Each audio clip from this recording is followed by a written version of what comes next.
The story of Joseph is an interesting story.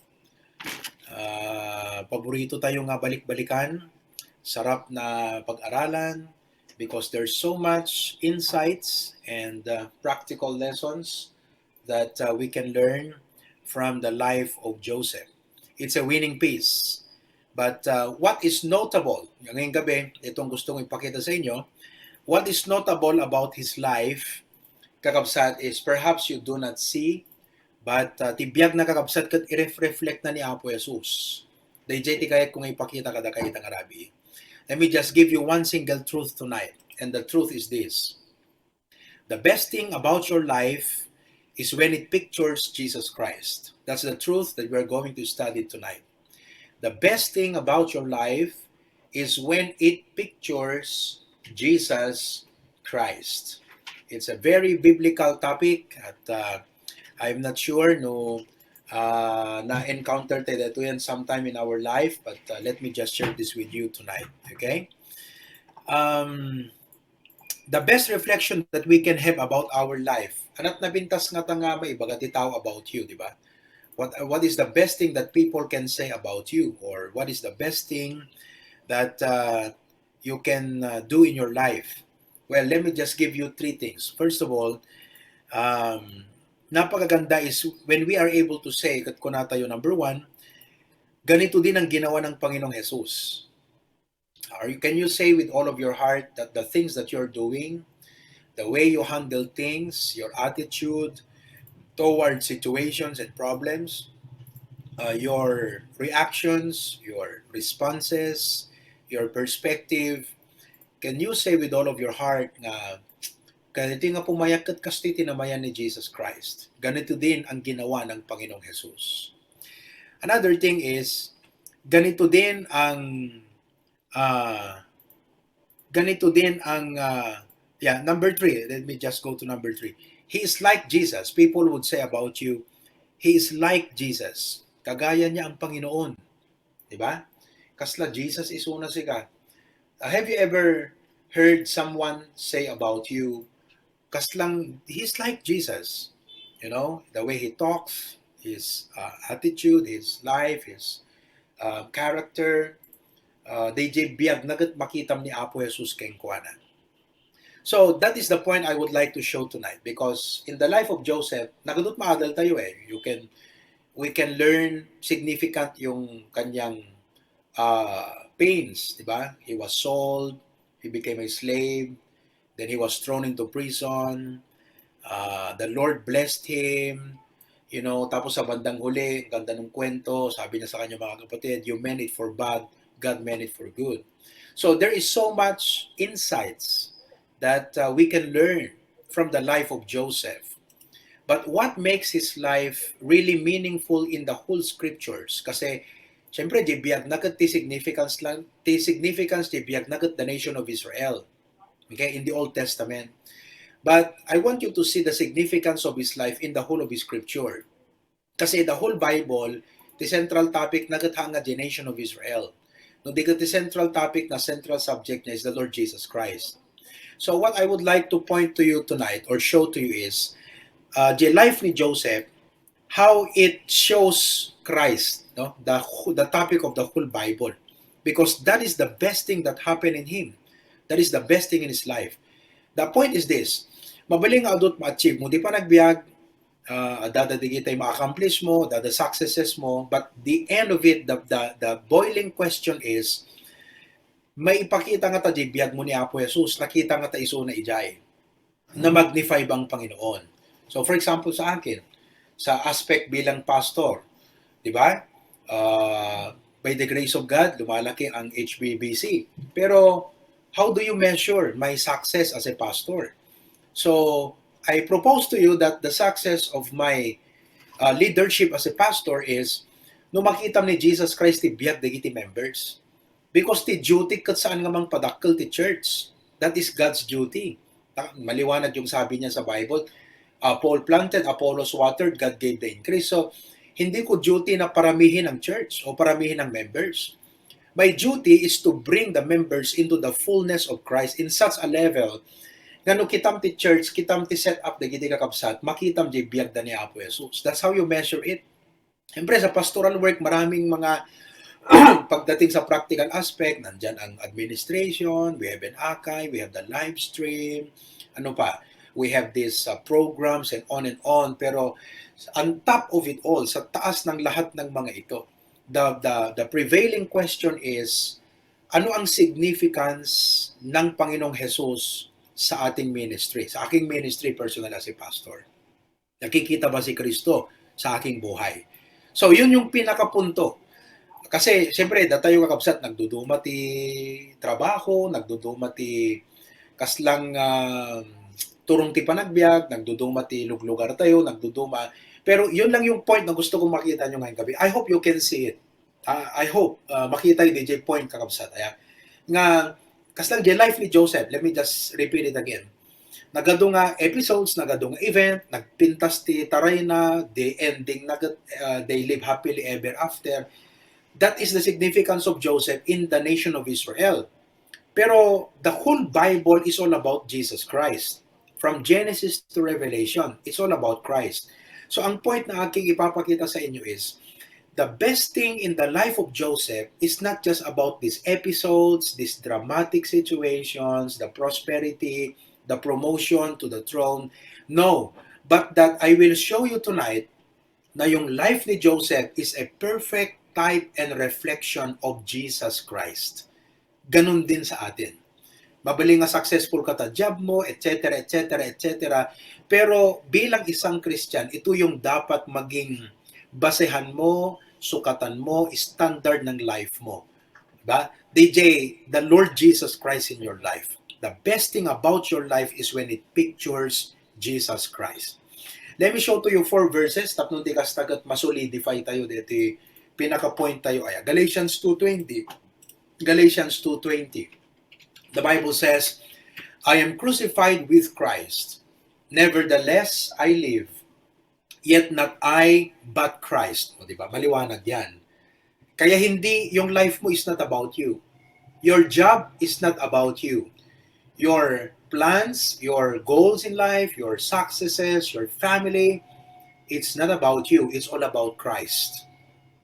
So amin nga ma-achieve mo iti family life mo, amin na ma-achieve mo all the significant things, dapat it points to Christ. It should magnify the Lord. Yun yung pinaka-point. But Christ liveth in me. And the life which I now live in the flesh, I live by the faith of the Son of God who loved me and gave Himself for me. So, di ba? Very clear. Yung summary ng life ni Apostle Paul is in that statement, not I but Christ. It's not about me, it's all about Him. Pero no detalya MT biyag nagadumit ti naglabasan na sufferings, success of ministry, mga churches ti Rugina, half of the New Testament isurat na aming libro. Pero ti pinaka best thing ti life ni Paul ket saan nga DJ makita ang achievement na no di kasanod pa nang i-lift up na kan Jesus Christ. Di pa nang i-magnify na. DJ mo ti point, ti message tayo. Saan la, DJ, kasano nga naabot mo di kita nga success, nagbaling ka nga naragsakti pa, nagbiag no di ka data life mo, kasano nga in-lift up mo ni Jesus. Kasano nga in-magnify mo isuna. Kasano nga naipakitam ni Kristo ti panagbiag mo. DJ kakabsat ti target ti message. Galatians 4:19.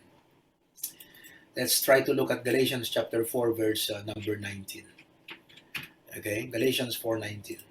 Alright. Sabi ni Apostle Paul sa church ng Galatia, my little children, of whom I travail in birth again until Christ be formed in you. O, di ba?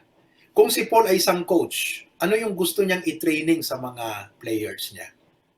Kung siya ay isang life coach, ano yung gusto niyang makita sa buhay ng kanyang mga mini-ministeryuhan? Sabi niya, you are my little children, of whom I travail in birth again. Inaweng kayo manen ko na. Why? Because dating at church, they started right, they started good, they started in Christ, but somehow along the way, lumihis yung landas nila sa Panginoon. So maybe, at dadigiti doctrines da nga haanan nga in line kini Jesus Christ, at dadigiti practices da, perspective da di panagbiag nga haanan in line kini Jesus. So sabi ni Paul, I need to travail you in birth again. Kailangan nga inaweng kayo manen, aging gana nga ma-forma ni Jesus Christ. Deta di bagbaka da kayo kakabsat nga, deta pang measuram ti success ti may isang pastor. Hanga di kadakkel di building, hanga di kadakkel di attendance. No, ti pangrukudam ti success ti pastor.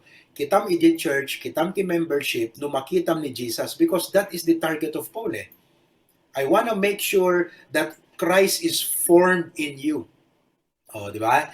Nga di mindset you could Christ-like, nga di life you could Christ-like, the giving you could like Christ, everything about you could kaasping ni Apo Jesucristo. You are brought into the fullness of Christ.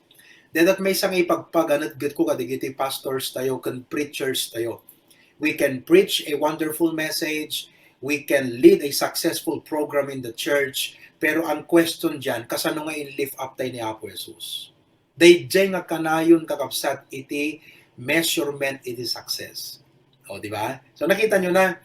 So yung life ni Joseph, ang sarap, very interesting, kadong episode, dramatic, nagbalit iso na nga slave ni Pharaoh, na ibilanggo, nagbaling na second in command sa Egypt. Pero ti kayat kung makita yung significant di life ni Joseph, kung saan lang nga digidi nga pasamak, but kasano nga di life na ipakpakita ng ipik-picture ni Jesus Christ. So, do you have that mind tonight? Let me ask every one of you guys tonight. Do you have that mind? Is that the mind you have? Or tilang concern mo kat successful ka trabaho, successful ka ti business, successful ka family life, wala sa'yo yung mindset na, di ka sano nga i-lift up ko ni Jesus Christ. Do you have that mind tonight?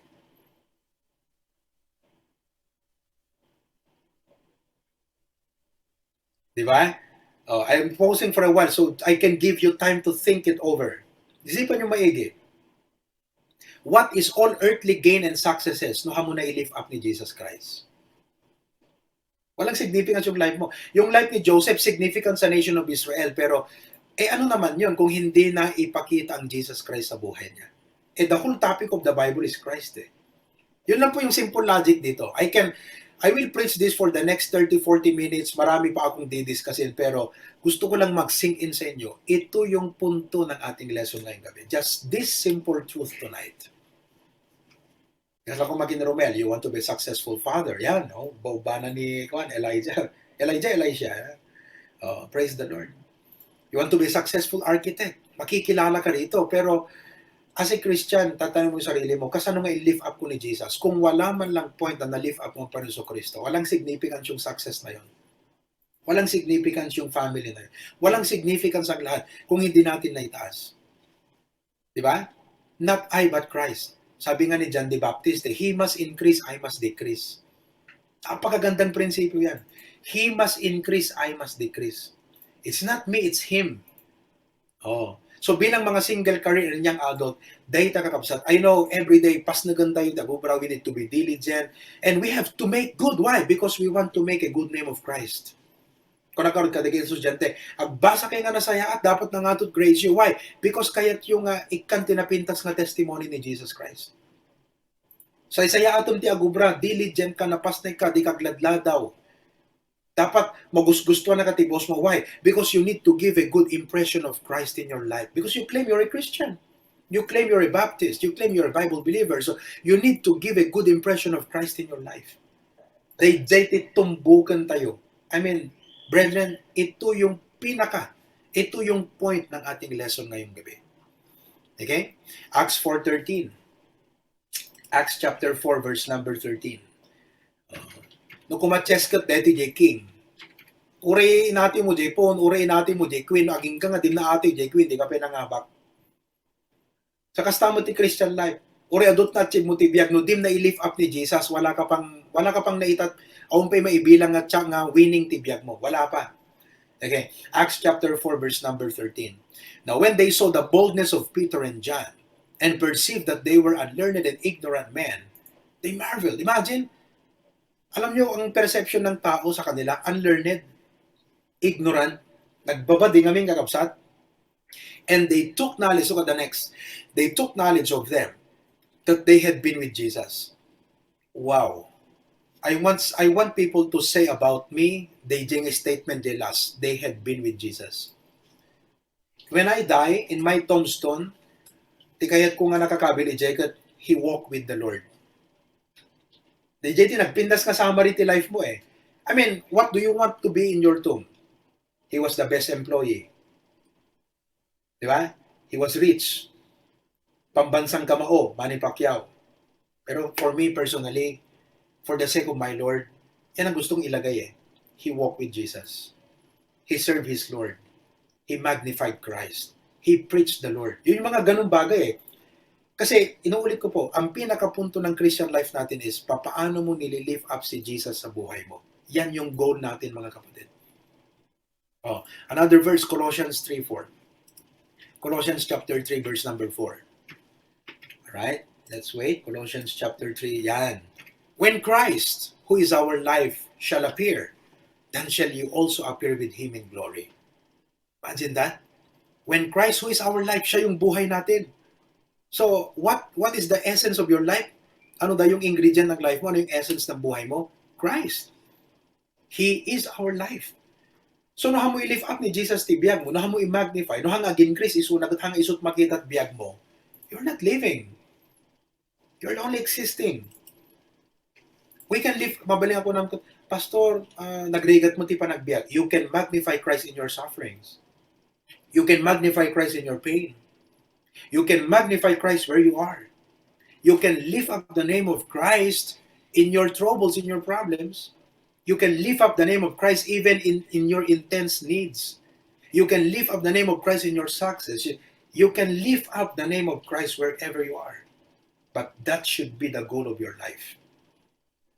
In fact, we are Christians, right? Are you a Christian? Are you guys Christians? Christians ba tayo, mga kapatid? Okay. Bakit ka Christian? Who called you a Christian? Who named us Christians? Alam niyo bang tumawag sa ating Christians? The enemies of the church. In Acts chapter 11, verses 20 and 21. Acts chapter 11, verse number 20 and verse number 21. Acts chapter 11, verse 20 and 21. The Bible says, and some of them were men of Cyprus and Cyrene, which when they were come to Antioch, spake unto the Greeks, preaching the Lord Jesus. 21. And the hand, hanggang 24. And the hand of the Lord was with them, and a great number believed and turned unto the Lord. Verse number 22. Okay? Then tidings of these things came unto the ears of the church, which was in Jerusalem, and they sent for Barnabas. Could you drop down to verse number 24, I think? Alright, verse number 24 or 20. The believers were called Christians. There you go. Verse number 26. And when he had found him, he brought him unto Antioch, and it came to pass that the whole year they assembled themselves with the church and taught much people. And the disciples were called Christians first in Antioch. For the very first time, the believers of Jesus Christ were called Christians. And do you know who called them Christians? The passerby, the neighbors, the friends, the people around them, the enemies. Why? Why did they call them Christians? Because they talk of nobody but Jesus. They live about nobody but Jesus. Everything you see in the church, everything you hear is Jesus. So the people around said, they are Christians. Di ba? Binabranding ka kung inire-relate yung di ba? No pampanaganan dagat gapot at something nga may relate dagat nga kasla kung ano. No karuprupan ko man ni Chitae. Oh, yan ni deta ni Chits ko nada no kwa. No karuprupan ko man ni Agamulak kat ani Ags. So they name you of something nga mailink, something identical to you. So their life was so identical to Christ. Their character, their actuations, their words, their message, that the people could not help but brand them Christians. Do you live up to your name, Christian? As a Christian, do you live up to your name? I mean, is Christ seen in your life? Masasabi mo ba na ganito ang ginagawa ni Jesus noon, ginagawa ko rin? Ganito ang sinasabi ni Jesus noon, ganito rin ang sinasabi ko. Ganito ang mindset ni Jesus, ito rin ang mindset ko. Let this mind be in you which was also in Christ Jesus. Ganito ang pinapangaral ni Jesus noon, ganito rin ang pinapangaral ko. Do you live up to your name, Christian? If you claim you're a Christian tonight, are you living up to your name? So with that as the overall goal, overriding principle in our life and purpose of our life, pagbubutihin natin ang ating parenting, pagbubutihin natin ang ating pag-aaral, pagbubutihin natin ang ating pagtatrabaho, ang ating pagiging member sa church. Why? For the sake of the name of Jesus Christ. So kumbaga, this is now the reason why you do your best in everything. You do your best in studies, you do your best. You see, I do my best. Whatever the Lord allows me to do, I put my best shot. Why? For Christ. Di ba? Kahit nga sa hobby, ang pagbabike, hindi ko minamagnify yung pagbabike, pero yung, this is a hobby, but I wanna make my best shot for Christ here. Just this morning alone, sa aming pagbike, ilan ba yung na-witnessan namin? Si Pastor Bear may na-sharean. Si Brother Guy may na-sharean. Ako may na-sharean akong dalawa. So our biking was worthwhile, not just for the physical reason na nakapag-exercise kami, but nakapag-distribute kami ng tracts, nakapag-witness kami, at naibahagi ang pangalan ng ating Panginoong Hesukristo. That is the point here. For example, ni MD, alam mo MD, bago ka papasok, sasalpa ka sa trabaho, tatanggapin ka maging PNP, make sure, bitik ng puso mo to MD. This should be your heartbeat. Nga once ka mo i-lift up ni Jesus, and ket bali nagsardeng ka mo tan, kasi isot heartbeat mo eh. It makes your heartbeat, isot mang bibiyag king ka, dating a purpose to live for Jesus Christ. So makita yo, tatangarabi ka kapsat, what I'm going to show to you, digiti amin nga events ti life ni Joseph, how is it identical with Christ? Di ba? Papaano na yung mga episode, mga dramatic things sa life ni Joseph, identical kay Jesus Christ. Para sabihin ko sa inyo na ang pinaka-the best thing sa life ni Joseph is not only the dramatic events, but all of this point to Christ. It's all about Him. There are 20 tonight, but I'm going to share to you 11 identical events and things in the life of Joseph with the Lord Jesus Christ. Number 1, Joseph foretold his future rule. Joseph foretold his future rule. Now, we need not open Genesis 37, mahabang babasahin pa yan. Pero in kwento na, nagkwento siya, just prepare Matthew 6:26-64. But kwento ni Joseph sa kanyang mga kapatid tungkol sa kanyang panaginip. And that dream was from God. Binigay ng Panginoon yun. Sabi niya, alam nyo, ganito, ganyan. So, DJ setting, DJ nga picture ng ipagpagita na kasla isuna ti rule eh. Kat digiti brethren na kat nagbow, including his parents, nagbow sa kanya. It's a future rule. In Matthew chapter 26, verse number 64, Matthew chapter 26, verse number 64, sabi ng Bible, Jesus saith unto him, Thou hast said, nevertheless I say unto you, hereafter shall ye see the Son of Man sitting on the right hand of power and coming in the clouds of heaven. So, no kasanungan ni Joseph, in picture na, in prophesy na, the future rule na, ganun din ang Panginoon Jesucristo, parang, kung tutuusin mo, parang Jesus lang siya, parang Panginoong Jesucristo lang. Very identical. Okay, number 2. Joseph was hated for telling them the truth about his future. Joseph was hated for telling them the truth about his future. Ginura de isuna. Because imbaga na the truth about his future, isn't it? That's what they did to the Lord Jesus Christ. He claimed he is the Christ, he's the King, he's the Son of God. So they hated him for telling them the truth. Number 3, Joseph was sent by his father. What a type. Ang ganda, no? Identical. Joseph was sent by his father. In Genesis chapter 37, verse number 13, Genesis 37:13, and Israel said unto Joseph, Do not thy brethren feed the flock in Shechem? Come, and I will send thee unto them. And he said to him, Here am I. So Israel said unto Joseph, sino yung Israel doon? Si Jacob. Diba? Di kita kakapsat mo, that Jada nga pakpakan? Nga ako na, binaon na. The same thing what happened to Jesus Christ. In John chapter 4, verse 34, Jesus said unto them, My meat is to do the will of him that sent me, and to finish his work. John 5:30. I can of mine own self do nothing. As I hear, I judge, and my judgment is just, because I seek not mine own will, but the will of the Father which hath sent me. So, no kasano ti kina-obedient ni Joseph kini Father na, kastamot ti kina-obedient ni Jesus iti Ama.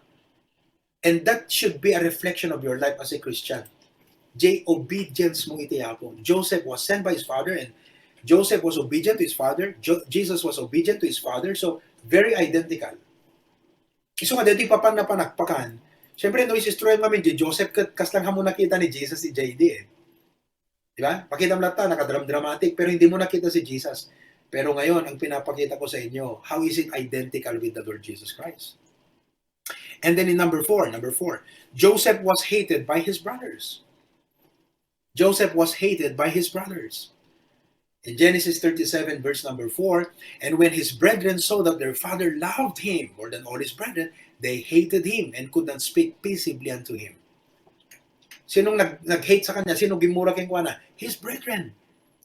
In John 1:11, look at the Lord Jesus Christ. He came unto his own. Sino yung sinasabi niyang his own? His own brethren. Mismong mga kapatid niya kasi Jewish siya, Israeli. From the tribe of Israel. And his own received him not, so they hated him. Number 5, Joseph was envied by his brethren. Diba? In Genesis 37:11, diba? They envied him because ginawan siya ng tatay ng coat made of many colors. In Matthew 27, verses 17 to 18, therefore when they were gathered together, Pilate said unto them, whom will ye that I release unto you? Sino gusto nyo? Barabbas or Jesus? 18. For he knew that for envy they had delivered him. Oh. Apay nga ni Jesus Christ kat inpandagin ni Pilate because of envy. So bakit si Joseph binenta ng kanyang mga kapatid? Because of envy. Number 6, his brethren conspired against him. His brethren conspired against him. Nagtutulag, nagtitipon, nagtitinungan. Dagiti kakabsat na.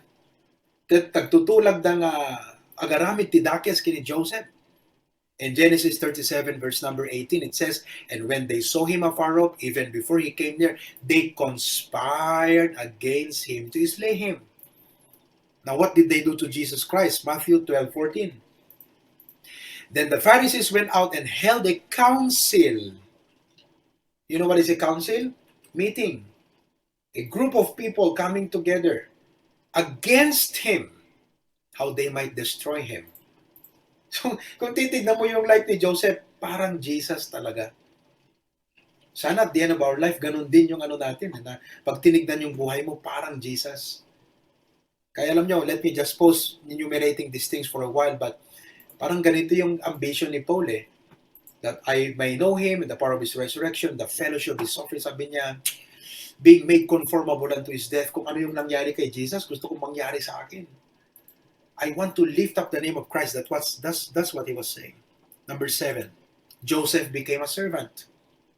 Genesis 39:1. And Joseph was brought unto Egypt, and Potiphar, an officer of Pharaoh, captain of the guard, and Egyptian, brought him of the hands of the Ishmaelites, which had brought him down thither. Nagbalin nga adipin kini Potiphar.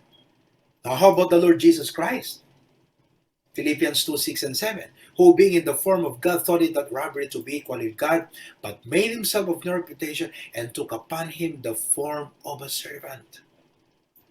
Wow! Grabe, di ba? Maybe to many of you, kung hindi kayo nag-Bible school, ma-appreciate nyo to. Kasi kung nag-Bible school, kung may Bible school training kayo, kung napadasan nyo at nag-attend dito Bible school tayo or some other Bible school, alam ko na yan. Pero kung sa inyong mga first time, makikita nyo, grabe, ngayon ko lang nakita yan The life of Joseph is very interesting, pero ngayon ko lang na-realize, identical pala kay Jesus yung life niya. Yun yung best thing sa life ni Joseph, mga kapatid. Yung identical ang life niya kay Kristo. Yun ang point na binibigay ko sa inyo ngayong gabi. Let your life be so identical with Jesus that people will not make a mistake. You are a Christian. Kesa naman yung sabihin mong, I'm a Christian, I'm a Bible Baptist, kunangkat. Samantalang tilikil ko danggat, kasta nga rin ti Baptist, kasta rin ti Bibliamat. So, ang pangit po, no? Anong masasabi mong achievement ngayon? Success sa buhay kung hindi you don't make a good name of Jesus Christ. Let's continue. Number 8. Joseph was tempted but did not sin. Joseph was tempted but did not sin like Jesus. Let's say Genesis 39. We'll not go to the verse anymore. Ito yung wife ni Potiphar. Gusto niyang i-rape si Joseph. Okay? Pero ayaw ni Joseph. Kasi sabi niya, I cannot sin against God. So he was in front, right in his face, the very temptation. The very temptation. But Joseph did not yield. How about the Lord Jesus Christ? In Hebrews chapter 4, verse number 14, for we have not an high priest which cannot be touched with the feeling of our infirmities, but was in all points tempted like as we are, yet without sin. Grabe, no? Pre-reserve ng Panginoon yung kanyang sarili. Wow. Number 9, Joseph was a counselor of wisdom, revealing secrets. Counselor of wisdom. One of the names of Jesus is Counselor. Revealing secrets. In Genesis 41, ito yung dream ni Pharaoh. Now therefore let Pharaoh look out a man, etc., etc. At ininterpret ni Joseph sa kanya yung dream. Tapos nagbigay pa ng counsel, sabi ni Joseph, Pharaoh, alam mo na kung anong mangyayari. Nireveal ko na sa'yo kung anong gagawin ng Diyos.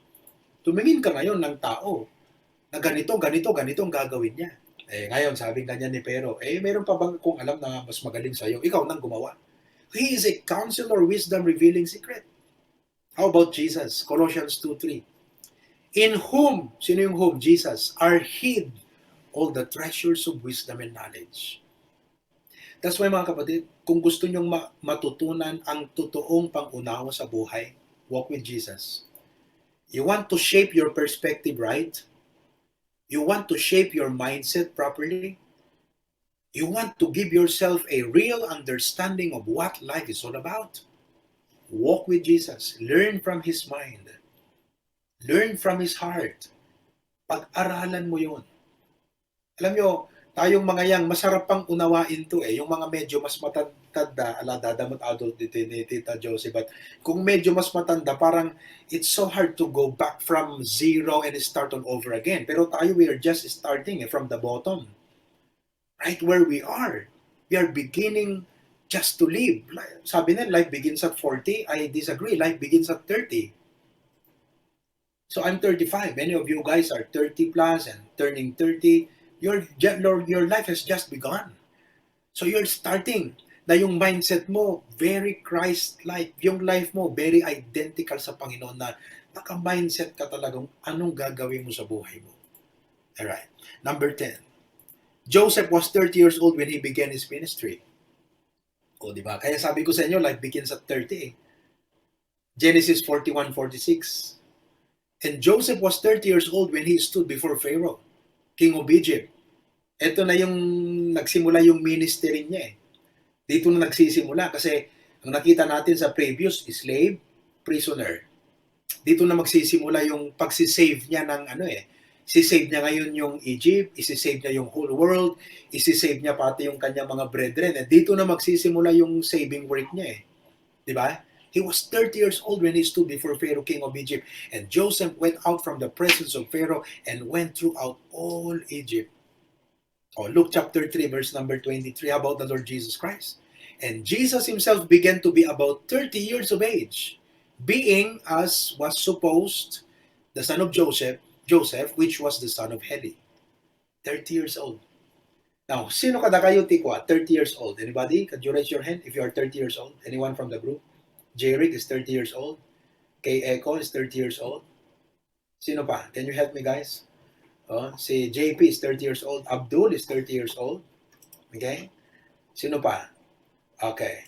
Who among of you are turning 30 this year or next year? You are 29. MM is 29. Sino pang 29 natin dyan? 29ers. Okay? Si Conrad is 29. Your life has just begun. Identical sa Panginoon sa Kristo, di ba? Kaya alam nyo, it's about time you get serious with the Lord and say, Lord God, wow, what a comforting thought to know. I've been through a lot in the last 30 years, but pag tinitignan ko yung Bible, parang sisimula pa lang ako. Gaining from all the experiences, gaining knowledge, gaining from all my failures, from everything, ups and downs, exposure, education. Ngayon ko palang na-figure out kung anong kahulugan ng buhay. Diba? It's not late. It's not late. I mean, if you're 30, it's not late. You're just beginning. You're just beginning. Yan ang nangyari kay Joseph Okay?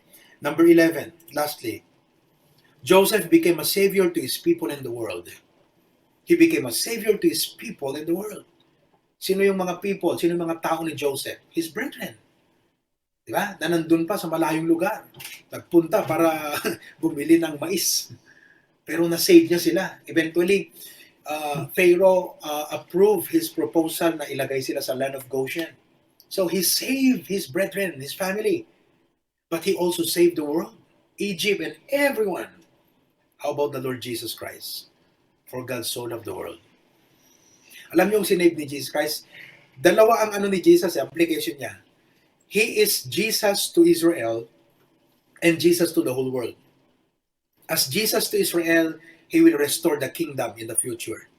As Jesus to the whole world, Savior that will take to heaven everyone who will believe on Him and accept Him as your personal Savior. So kung titignan niyo yung life ni Joseph, kung hindi mo nakikita ito, kung wala pa sa iyo tong teaching na to, hindi mo pa nakita ito, very impressive. Man, what a good dramatic story, interesting, with a good ending. But what is the best? What is premium? What is world-class in the life of Joseph? It's not about all of the events. It's about his life. It's a picture of the Lord Jesus Christ. The central focal point of the Holy Scripture. Pinapakita ko sa inyo ngayon na anyaman digiti agda mga position yung di pa nagbiag. Yeah. May the Lord prosper you on that. Family, may the Lord provide our needs. You're being a member in the church, kung saan ka respective ministry ka bilang. Every one of us, anyaman di career path mo ita, but you have to make this thing sure that you lift up the name of Jesus Christ. It's not about you, it's all about Him. Last Wednesday night, if you listen to my preaching last Wednesday night, nagbigay ako ng testimony that when I was a younger Christian, when I was a younger pastor, siyempre, nag-sink in kanyak, digiti nga topic, Christ-likeness, dapat tigol ti life mo to lift up Jesus Christ. Kasi, amom no, very practical ka, lalo na Ilocano ka, hardworking ka, tilata mindset mo kung survival eh. Basta makaraos tayo pa nagbiyak, basta malpas pa nagbasa, makaasawa ka. Yun lang eh, yun yung mindset ng environment natin bilang Ilocanos. Pero pag na-save ka na, isasalpak sa'yo yung, hey, hindi yan ang goal mo ng buhay, kundi lift up the name of Christ. Parang, hindi ko pa kayang unawain yan, Brad. Parang, I'm not ready to swallow that thing. So, habang umununeg ti pa nakaawat ko ti Bible, hamag agbat matsurak ti pa nagbasbasak ti Bible, agbat matsur metten di perspective ko ti pa nagbiag. Di pa nakaawat ko may panggap ti pa nagbiag. Kasi noon pambira, when I was a younger pastor, nung kasagsagan ni Jack Hiles, grabe. Sabing ganyan, he baptized 80,000 converts in his lifetime. Nung kasagsagan ni Curtis Hudson, grabe yung kanyang ministry. Wow, ni Bob Gray, Lee Robertson, grabe yung mga yan, Billy Graham, kada Graham cake, talaga namang pambira, sabi ko. There was even a time nga, dapanggam di KP, amoy ta KP talawag, di bagdatangan, di kita aglalaok, furnitures and everything. Kitakta dyan, daan ko na, one day, kastito building the church. May alam mo na, if you are young, kat makita mo, di amin na success, you want to be like everyone who is successful. Kung gayahin mo lahat yan talagang gusto maging ganun. Yung ganun ka-aggressive mo, I mean, that was me. Kaya yung preaching ko, lahat ng style, gagayahin ko yan. Sinasabihan lagi ako ni Pastor John, no, tultuladan din kita ng style, kastoy. Hindi mag-sink in sa akin yon kasi wala pa akong maturity na maunawaan yung totoong kahulugan ng pagpapastor, ng Christian life. Sa tumagal, lumalim yung understanding ko ng Bible, it becomes clear. Basbasak ti Bible, kat amuyo kakabsat ti turning point kanya, ti turning point ti life ko. Basbasak ti Bible, kat amin nga ba, especially ta New Testament, kasi New Testament tayo, it points to Jesus. Kahit magbasa kayo, basahin nyo aming epistles ni Apostle Paul, sinutumtumbugan na amin ni Jesus Christ Tignan mo yung mga instruction, husband, love your wife as Christ. Wives, submit unto your husband as unto the Lord. Children, obey your parents in the Lord. Servants, be obedient to your masters according to the flesh, not with eye service, pleasing Christ. It's all about Him. Diba? That He might be the firstborn among many brethren, to the fullness of Christ. So, Habang bilang pastor, I wanted to know how to be a good pastor, how to be a good Christian. I mean, it's not about how to be Jack Hyles, how to be you. Hindi yung how to be you kundi how to be Christ Yun yung naging realization, turning point ng aking Christian life. And from ever since, I was set free from wrong mindset. I was set free kadagiti nakatadungan negatibo nga mang perdit self-image ko. Before, I would compare myself to them like, hindi ako kasing galing niyan mag-preach, hindi ako kasing galing niyan magpaliwanag, bakit ganun? Alam mo, pag sinasabi mo sa sarili mo, hindi ako kasing gwapo niya, hindi ako kasing ganda niya, kasing pogi niya, di ba? Hindi ako kasing angat niya, hindi kasing ganda ng sasakyan ko sa kanya. Do you know what you're doing to yourself? You're destroying your self-image. You're only creating self-inferiority complex and yung intimidation. Kaya yan ang struggle ng maraming kagaya nating single career. You know why? Nung succeed tayo pa nagbasa everything at the day nga problem. You know why? We have not seen Christ. In the whole of New Testament, walang ginawa kundi ipakilala si Jesus Christ. Pero anong ginawa natin? Pinag-aralan natin ang insights, pinag-aralan natin ang principles, but we have not learned Christ. So I am here to share with you and influence you guys sa bagay na ito. Sana makita nyo, yes, yan, sabi ni John Joseph, Jesus should be our pattern, our purpose, our partner. Yan, napakasimple. Coming from an engineer's perspective, coming from a single career, kasi wala pang asawa, amen, malapit na. May mga bulaklak na yan, wala pang pinagbibigyan. But coming from a single career, coming from an engineer's point of view, nakikita niya ngayon na sa kanyang life, Jesus should be his pattern. Jesus should be his purpose. Jesus should be his pattern in life, his partner in life. So, nung ma-realize ko ang lahat ng ito, I stopped comparing myself with others na hindi ako kasing galing niya mag-preach, hindi kasi laki ng church ko sa kanya, yung bang tumigil akong maghambing mga kapatid. And you know what? I was set free. Basta ang inisip ko lang, Lord, i-compare ko yung klase ng giving ko kay Jesus. Lord Jesus, yung giving mo, tsaka giving ko, gaano na ako close sa'yo. You gave all ako, hindi ko pa maibigay lahat Kaya medyo malayo pa ako sa'yo, Lord. Yeah, I'm going to work on that. Nakakarating din ako dyan, Lord. Tapos tinitignan ko, sa aking leadership, may mga nagtatanong Pastor, parang nag-change yung style mo ng mag-preach. Di ba? Parang, it's lifting, it's encouraging, something very positive. You know how I learned that? Kung na-observe nyo rin, no? Nagbago yung aking style ng preaching. Alam nyo saan ko natutunan yan? Hindi sa libro, hindi sa purpose-driven life, hindi sa sa mga leadership books. Basta binasa ko lang ang John, Matthew, Mark, Luke, and John. And trying to find out, how did Jesus minister to people? Do you know how Jesus ministered to people? Pinipresent niya yung sarili niya in connection to their needs To the hungry, he said, I'm the bread of life. He healed the sick. So, talagang minister niya kung ano yung need nila. So, with this situation we have, ano ang need ng tao? Di pag-aralan mo, daming nadidepress, daming nadadown, daming nadidiscourage. Anong ipipreach mo ngayon?